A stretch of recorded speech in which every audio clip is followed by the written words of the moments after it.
From sprawling fields and desert ruins to ominous forests and frigid tundras, Galar might be one of the most diverse regions so far. Fortunately for us, that kind of variety also comes with an eclectic lineup of native species, and while not every Pokémon makes their home here, there's a lot of fresh and familiar faces to warrant another adventure with a new party. Of the over 80 Pokémon debuting in the region though, which breeds rank among the best? We're gonna take a subjective look at that, but before we do, let's set some ground rules. There won't be any starter Pokémon, Galarian forms, or Galarian evolutions cropping up. Count out your Rillaboom and Obstagoon, folks, because nothing but wholly original 8th gen Pokemon are going to be featured. Sounds swell? Well, let's not waste another second and take a look at some of the finest Pokemon Galar has to offer.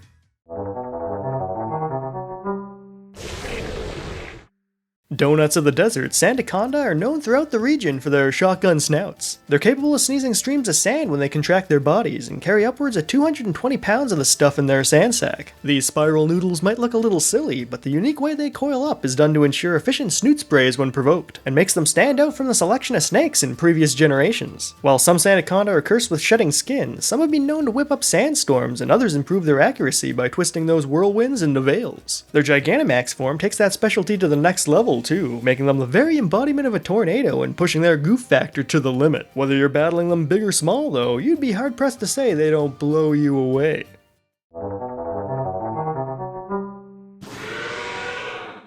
These carelessly assembled creatures are what I'd consider the finest in a line of chimeras that shouldn't exist. Not only are their heads on the wrong end, but the fish and drake mishmash grants them useless strengths. Those beefy legs are perfect for sprinting up a storm, but they can't breathe on land long enough to finish a marathon. According to the Pokedex, Dracovish were apex predators of their time. Yeah, at least one half of them might have been, but their dependency on water makes them less than ideal fighters in the field. That'd be the case if not for Fish's Rend anyway. A move learned only by those who share their face. It's known as an effective technique for carving through the opposition, so while anatomy hasn't been kind to them, their viability seems to be sufficient.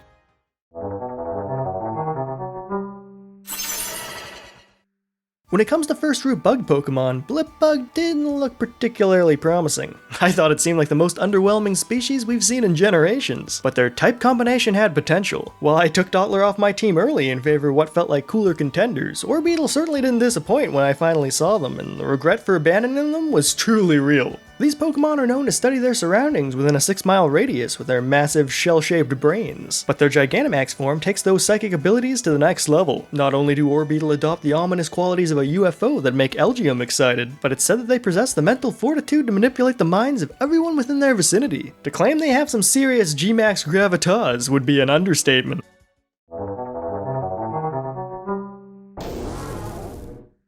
One of the series' most iconic newcomers, Toxtricity are punk rock technicians who evolve into either an amped or low-key form depending on their nature. I've yet to meet someone who hasn't had a hard time saying this Pokemon's name on their first attempt, but their reputation precedes them with crop circles and statues erected in their honor. It's said that their poison seeps into their brains when Gigantamax, which sends them on a rampage that pollutes everything in their wake, but those standard forms have no excuse for bad behavior. The amped renditions are short-tempered and like to guzzle down stagnant water to absorb new toxins, while the low-key variety look down on anyone who dares to challenge them. Both of them strum the protrusions on their chest to generate volts and launch overdrive, their signature move and the first sound-based electrical type technique to be recorded. They might have toxic attitudes, but you just can't beat their boisterous beats.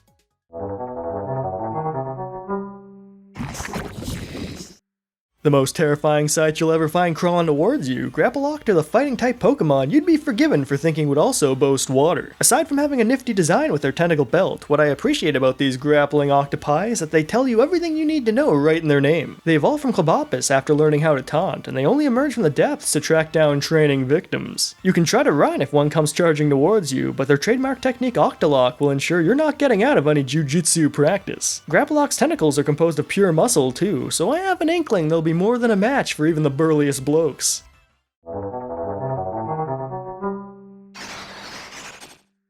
The practical spiritual successor of Kanto's Execute, and what could easily be described as enemies straight out of the Mario and Luigi series, Phalanx are 6 units that are classified as the Formation Pokemon. Their conduct is driven by the leading unit, recognized as the Brass, and they can often be found roaming around Route 8. When engaged in battle, they're known to swap formations frequently to trip up the opposition. Phalanx are also capable of using the move No Retreat to boost all of their stats by 1 level in exchange for sacrificing their ability to flee. These defiant fellows aren't easily intimidated though, and with battle armor to keep them safe, these fortified Waddle Dees can really do damage.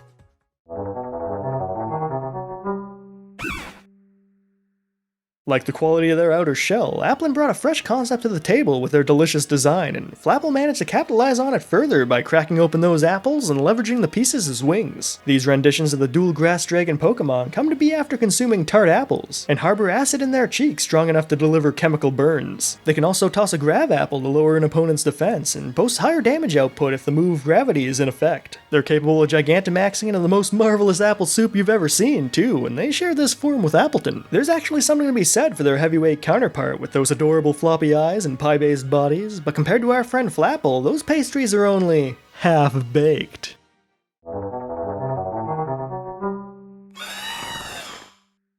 If there was a Pokemon to define Galarian culture, I think it'd be Corviknight. They really know how to apply pressure and unnerve the opposition, but are also compassionate creatures that pridefully run the region's flying taxi service. There hasn't been a generation to date where I've thought the basic bird line was noteworthy, but these gallant ravens broke the mold and established themselves as real winners. Corviknight already command the skies, but their supremacy can't be challenged after they Gigantamax. Their appearance doesn't change too much, but they begin to brandish 8 feathers dubbed blade birds that can be independently sent off to wreak havoc. Factor in their ability to whip up winds that could surpass the strength of hurricanes, and beating one of these birds in battle is certainly no breeze.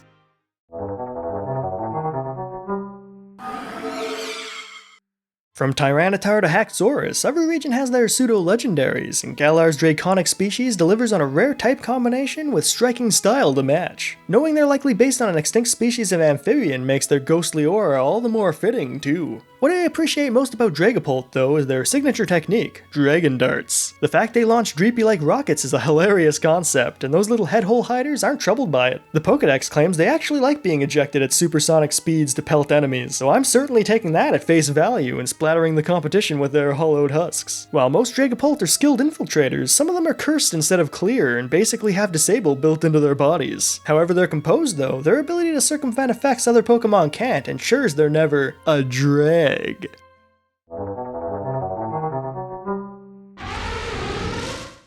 Not unlike Octillery to Grapploct, COPPERAJAH took what Johto gave us and amplified the fun factor. While their Gigantamax exaggerates their squared shape and is mostly blocked out by their nose noodle's girth, I think their palette is particularly striking and captures what a steel-type elephant should look like. That slick green sheen isn't just for show either, thanks to its water-resistant properties. It doesn't actually help them resist water-type techniques, but I guess it's still a nifty quirk. Known as the Copperderm Pokemon, these beautiful behemoths travel in herds, but they're certainly no pushovers when fighting alone. COPPERAJAH can demonstrate sheer force in the field and are capable of crushing rocks into powder with their trunks. We might not know their native region, but that kind of conduct is seriously heavy metal.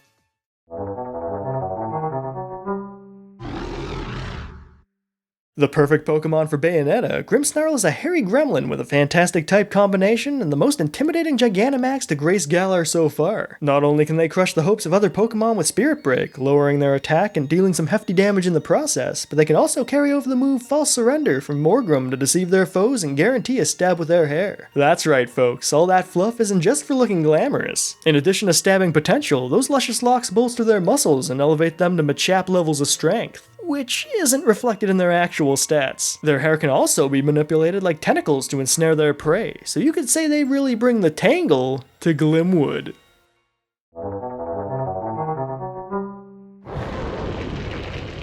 Roly-Coly feels like this generation's Roggenrola, and I went into Pokemon Shield with high hopes they'd evolve into something that rivaled Gigalith. Fortunately, I wasn't disappointed. After seeing Carkol, I thought for sure his final stage was going to be some kind of train, but I was happy to see my expectations were betrayed with what could be spun as a Galarian Rhydon. Colossal's signature move is Tarshot, which lowers the speed of its targets and makes them weak to fire-type techniques. But these Pokemon are typically peaceful. It's actually said that they once saved the Galarian people from a harsh cold wave with their Gigantamax stove stature. If someone was to vandalize the mines they call home, though, they'll erupt into a blazing black bin of sparks and incinerate the perpetrators. For better or worse, these steam engines truly know how to bring the heat. That's time, ladies and gentlemen. Looking at this lineup, I've gotta say, Galar really delivered some splendid designs. It might be a little light on new additions compared to generations past, but I was pretty pleased with every fresh face I saw in my adventure, and the cream of the crop we just covered really helped make this installment something special. What do you think of my picks, though? Are there any Pokemon I overlooked that you think should have been covered? Well, let me know down in the comments below and let's discuss them. I'm keen to hear what Galarian Pokemon were standouts for you. Whatever they may be, hopefully you didn't find my list to be a colossal